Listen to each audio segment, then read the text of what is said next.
Ils sont 306 jeunes qui ont mené des missions d'intérêt général dans le cadre du programme national de volontariat de 2017 à 2020 dans la région de Gbeke. Ces volontaires ont reçu leur attestation de fin de mission. Une mission de volontariat s'est définie comme un engagement formel pour une durée limitée destinée à servir des causes d'intérêt général auprès d'une collectivité, d'un mouvement associatif ou d'un service public.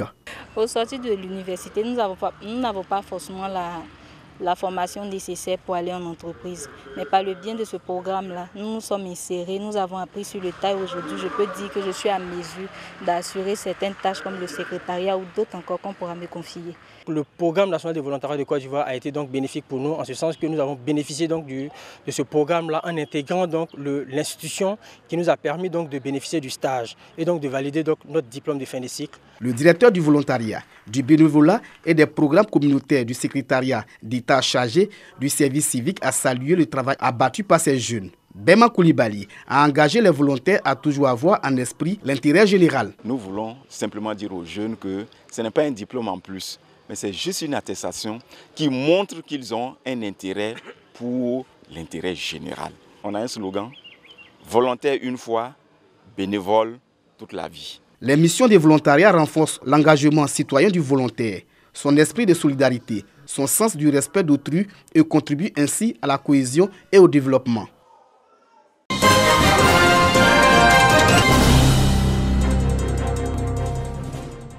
Maintenir un climat apaisé en cette période électorale, c'est ce à quoi s'attelle la Chambre nationale des rois et chefs traditionnels de Côte d'Ivoire.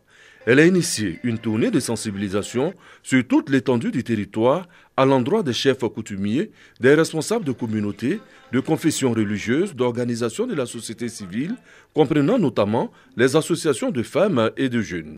Par cette initiative, les rois et chefs traditionnels entendent contribuer à un processus électoral apaisé.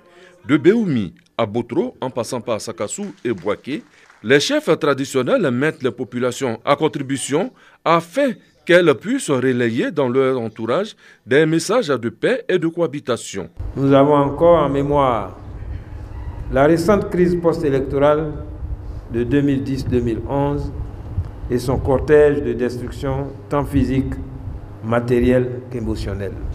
Nous avons alors dit plus jamais ça. Invité à cette cérémonie, Euphrasie Kwasi Yao, conseillère du président de la République chargée du genre, et les autorités locales saluent les rois et chefs traditionnels pour cette initiative. C'est une très belle initiative. C'est dans l'esprit des hommes qu'on doit mettre les défenses de la paix.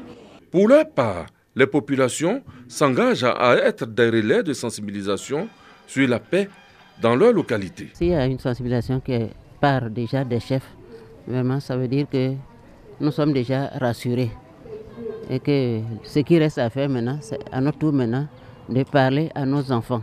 À mon tour, je transmettrai cette information à la jeunesse. L'installation de comités départementaux de suivi des actions qui seront menées avant, pendant et après les élections a meublé chaque étape de la tournée de sensibilisation des rois et chefs traditionnels dans la région de Gbeke.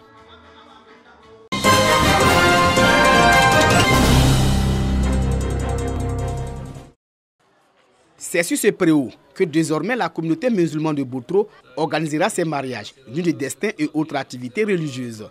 D'un coût de 5 millions de francs CFA, cette infrastructure est un don du directeur général du Trésor et de la comptabilité publique, Jacques Assaouré. Le préau a été officiellement remis aux bénéficiaires en présence des autorités administratives et politiques ainsi que la communauté musulmane de Botro. À travers la lecture du Saint-Coran, des invocations et des prières, les musulmans ont traduit leur gratitude aux donateurs. Un préau pour les musulmans de Botro, c'est noble, c'est grand. Ça a dépassé notre hauteur, notre entendement. Nous sommes très contents. On ne sait pas ce qu'il faut dire, sauf le petit mot qui est composé de 5 lettres. Merci. Pour le bienfaiteur, cette action s'inscrit dans le prolongement du programme social du gouvernement sur le terrain. Le président de la République, son Excellence Alassane Ouattara, nous met à des postes de responsabilité et à partir de là, nous devons constituer un genre de prolongement de son action.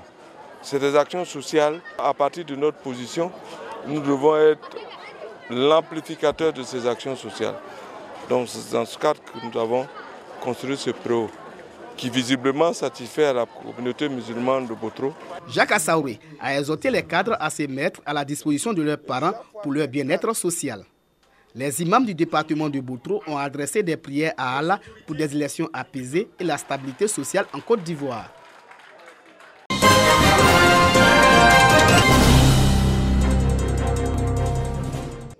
Le présent atelier vise à capitaliser, partager et valider les résultats obtenus, les acquis et les apprentissages issus de l'expérience de la phase pilote du conseil de gestion en vue de pérenniser l'outil de gestion. Le conseil de gestion apporte un plus en ce sens qu'il fait la promotion de l'entrepreneuriat au niveau de l'exploitation agricole qui devient plus professionnel et qui prend des décisions réfléchies en fonction de la situation qu'il a sur le terrain, en fonction des choix que lui-même il a fait au cours de la campagne et il les ajuste au fur et à mesure avec l'aide d'un conseiller qui ne lui dicte pas ce qu'il a à faire mais qui l'aide à pouvoir prendre la décision de façon transparente et en ayant pris en compte toutes les dimensions de son exploitation.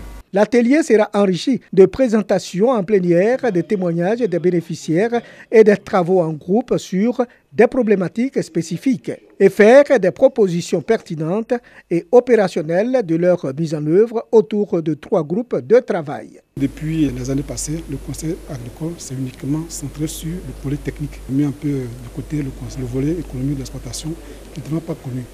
Donc le programme FACI est venu pour vraiment corriger cette erreur-là, de telle sorte que quand on prend une exploitation agricole, le volet technique et le volet économique sont pris en compte pour faire un système. Le conseil agricole, c'est en même temps le conseil technique et le conseil économique. La pérennisation des dispositifs de conseil de gestion, quelle stratégie de déploiement des conseillers pour un meilleur accomplissement des producteurs et de leur organisation professionnelle?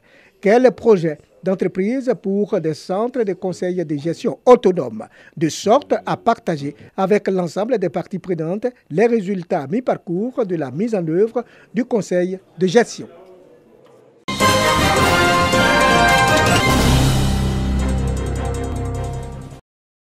Le constat de la déforestation en Côte d'Ivoire est alarmant. De 16 millions d'hectares au début des années 1900, la Côte d'Ivoire ne dispose que de 3 millions d'hectares aujourd'hui. Pour y faire face, le gouvernement ivoirien a lancé une série d'initiatives pour une meilleure gouvernance forestière, au nom desquelles la politique de préservation, de réhabilitation, d'extension forestière et la loi sur le code forestier. L'application de cette loi a permis la mise en place de l'Observatoire ivoirien pour la gestion durable des ressources naturelles, OIREM. Cet organe a pour mission de créer un cadre national d'observation indépendante forestière en Côte d'Ivoire.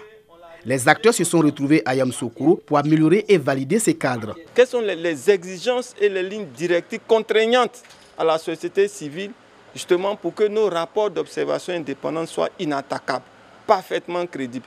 Voici un peu le sens de notre rencontre de ce jour. Le secteur privé, les rois et chefs traditionnels sont impliqués dans cet organe. On a des jolies lois, mais il n'y a pas de suivi. Ça fait qu'il y a toujours des problèmes entre nos populations. Donc je pense que ce que nous allons faire, pour pas que ça reste dans les tiroirs. Le représentant du ministre des Eaux et Forêts a exhorté les participants à faire des propositions. Nous attendons de vous des rapports d'observation indépendante transparents, crédibles et acceptés par tous les acteurs du secteur forestier et dont les recommandations permettront d'améliorer la gouvernance forestière en Côte d'Ivoire. Les membres de l'Observatoire ivoirien pour la gestion durable des ressources naturelles réfléchissent également sur un mécanisme de suivi de la prise en compte des recommandations pertinentes de la société civile par l'administration forestière.